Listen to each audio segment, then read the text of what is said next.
صاحبة القماش طلبت مني ان انا اقص معاكم القماش بتاعها ونشاركه مع بعض، وهي من احد متابعين الصفحة. السلام عليكم ورحمة الله وبركاته، ازيكم عاملين ايه؟ يا رب تكونوا بخير. النهاردة معانا فكرة جديدة حبيت اشاركها معاكم، وهي اني اقص معاكم من شغلي في مجالي، وهو قص القماش. انا دايما مش بقص معاكم قماش، انا بحاول ان انا اقدم لكم فكرة ممكن تفيدكم. القص ده يعني ممكن ناس كتير تقدمه، لكن الفكرة او ان احنا نعالج عيب او نعيد تدوير حاجة، ممكن مش كل الافكار دي تكون متاحة لينا كلنا. ولو اول مرة تشوفوني، انا تقى بقدم محتوى عن اعادة تدوير والافكار البسيطة. يا رب تتابعوني ويا رب اقدر افيدكم. النهاردة معانا 4 قطع من القماش. القطعة الاولى وهي الشميز الابيض ده، البيزك الابيض ده، بيزك قط ابيض. هي لحد الركبة، هنعمله بكل سهولة. طبعا صاحبة القماش بعتت لنا القماش مع الأجزاء، مع قطعة البيزك دي وبنطلون، لأن احنا هنا في الفيديو ده هنعمل 2 بنطلون و2 بيزك.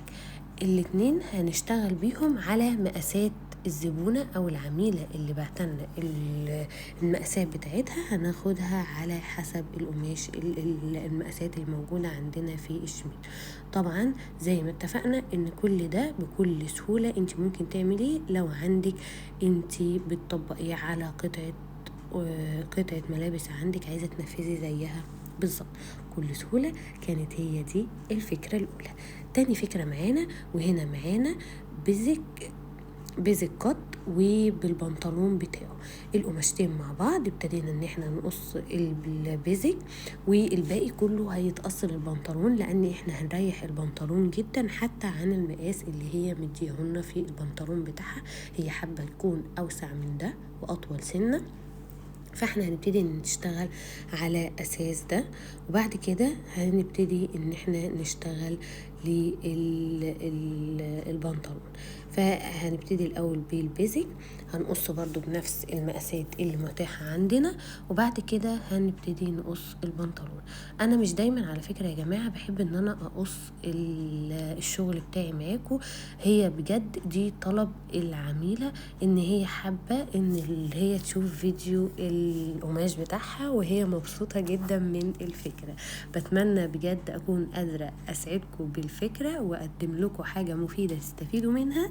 ولو حابين ان انا دايما اشارككم الفكرة دي، يا ريت تكتبوا لي في التعليقات.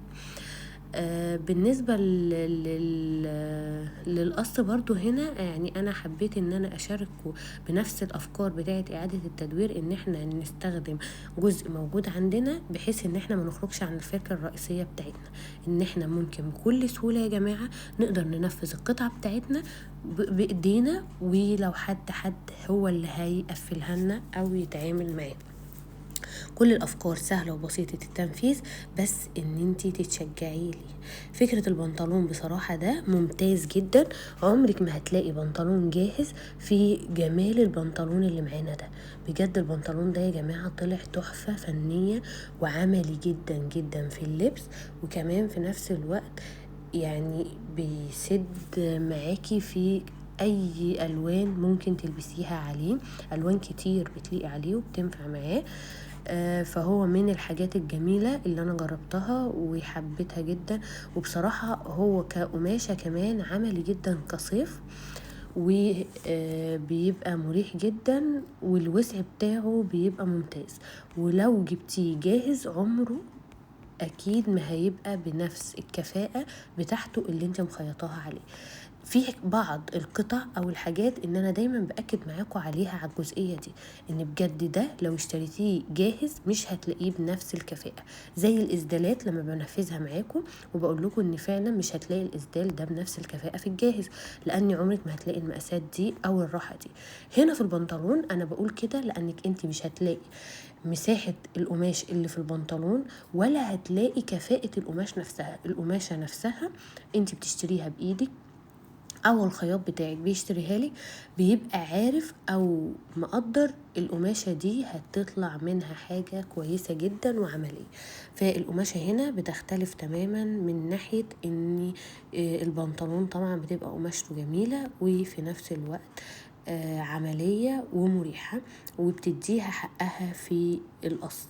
ولو وصلت معايا في الفيديو لحد هنا بتمنى تعملي لايك وشير، ويا جماعة يا ريت تتابعوني على فيسبوك وتيك توك، وهسيب لكم اللينك في صندوق الوصف، ويا ريت تقولوا لي رأيكم في التعليقات، هل أكمل واستمر ولا أنا دمي تقيل عليكم؟ بعد كده ابتدينا ان احنا نقص زي ما احنا متعودين، ان افكار قص البناطيل كتيرة جدا. هي هنا العميلة ما كانتش محتاجة فكرة صعبة، هي مجرد ان هي عايزة بنطلون مريح وواسع بنفس المقاسات اللي هي بعتها وفي جيب كبير. وابتديت ان انا اشتغل. طبعا كل الشغل ده بالنسبة لي ده شغل انا مش متعودة ان انا اصوره بصراحة، لانه بيبقى مرهق بالنسبة لي في التصوير ومتعب لاني بياخد مني وقت ومجهود في التصوير. فانا بحب اشارك معاكم دايما الافكار اللي انا ممكن اقدم فيها فكرة جديدة. لكن طبعا الافكار بتاعة القص الطبيعية دي انا ممكن اكونش يعني كفء او افضل حد ممكن يشاركها معاكم، لكن اكيد اهل علم الشيء ده هيبقوا افضل مني. بس انا بالنسبة للمجال ده لما دخلت فيه كنت في إعادة التدوير شايفة إن عندي فكرة ممكن أقدر أوصلها، لذلك هي دي كانت أساس فكرة الصفحة، إن أنا عندي فكرة وحابة إن أنا أوصلها لغيري بحيث إن هو يستفيد منها. وياريت أكون برضو في موضوع القص ده أقدر أفيدكم أو أوصل لكم فكرة كويسة. هو هنا الجزئين يكونوا معانا كملوا في القص، وهيبقى فاضل التقفيل على المكنة. هنا التقفيل بحاول ان بالنسبة للبنطلون يكون نظيف جدا، مبقاش فيه يا جماعة خياطة خالص في البنطلون، شايفين زي ما انتم شايفين كده، بس الكاميرا ظلمة شوية التصوير بصراحة. البنطلون تحفة، الاجزاء الجانبيه دي كلها متقفله على نظيف، مفيش اي خياطه فيها، متقفله جزئين على بعض. الخياطه اللي هي مش متقفله دبل الوحيده هي الخياطه اللي هي عند ما بين الرجلين بس، لكن بقيت البنطلون كله بصراحة الفينش بتاعه تحفة جدا وقماشة جميلة جدا. وده الجزء البيزك. بتمنى الفكرة تكون واضحة، بتمنى ان انتوا تتابعوني على صفحاتي على فيسبوك وعلى تيك توك وتقولوا لي رأيكم في التعليقات.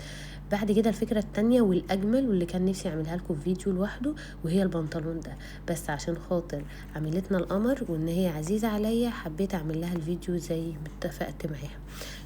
القماشة هنا المطة بتاعتها كانت في عرض القماش في الشطول، فاضطرينا ان احنا هنا نقص القماش من ناحية الطول بحيث ان احنا يكون المطة البسيطة اللي في الجنس دي تكون موجودة في قفية الحجر والجزء بتاع الحركة.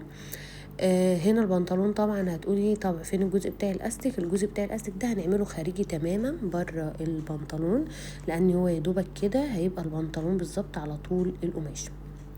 بعد كده هنبتدي ان احنا نعلم زي ما انتم شايفين. جماعة الموضوع سهل وبسيط، هي الفكرة ان انت يعني لو عايزة قصة عادية الموضوع بسيط. بالنسبة للجينز انا مش هينفع نقول بسيط عشان نكون برضو صراحة، الجنس بيحتاج معاملة مختلفة في القص وفي الشغل على المكنة بحيث ان انتي تطلعي منه حاجة تبقي مبسوطة منها. ليه بقى؟ لان الجنس بيتعامل معاملة مختلفة جدا على المكنة، بتحيث ان انتي بتعملي الخياطة دبل، بتبتدي ان انتي تقفيل الجيب بيبقى ليه طريقة مختلفة. لو انتوا حابين ان انا اشارككم الفيديو كامل على المكنة يا ريت برضو تكتبوا لي في التعليقات. الجزء ده طبعا مهم بتاع الجنب ده، لان ده اللي هيبقى فيه الجزء اللي انا لسه بقول لحضراتكم عليه اللي هو التقفيل الدبل، وهيبقى فيه جزء الجيب هنا هيتعمل برضو كبير ومن واللي هو الشق. هنا بقى الجزء ده ابتديت ان انا برضو احاول ان انا اجيب الجزء اللي هيتحط فيه الاستيك من ناحية المطة بتاع القماشة، بحيث ان احنا نطلع برضو حاجة كويسة. خدنا الجزء ده هيبقوا 2 دبل على بعض الجزء بتاع الاستيك، لان احنا زي ما اتفقنا احنا هي طالبه ان البنطلون يبقى طويل سنه واعرض سنه، وهيبقى فاضل يا دوبك التانية.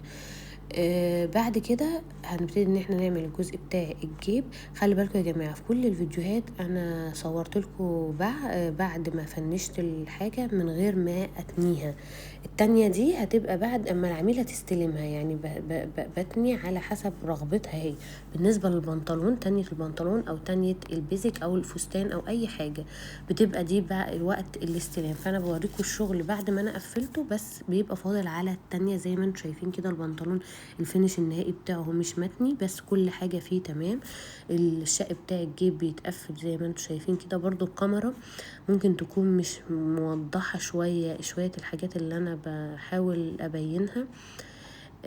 كنت حابة ان انا اوريكم الجيب افضل من كده. بتمنى يكون الفيديو عجبكم، بتمنى تستفادوا منه وتشاركوه مع اصحابكم، ولو الفكرة نفذتوها ياريت تبعتولي في التعليقات. والسلام عليكم ورحمة الله وبركاته.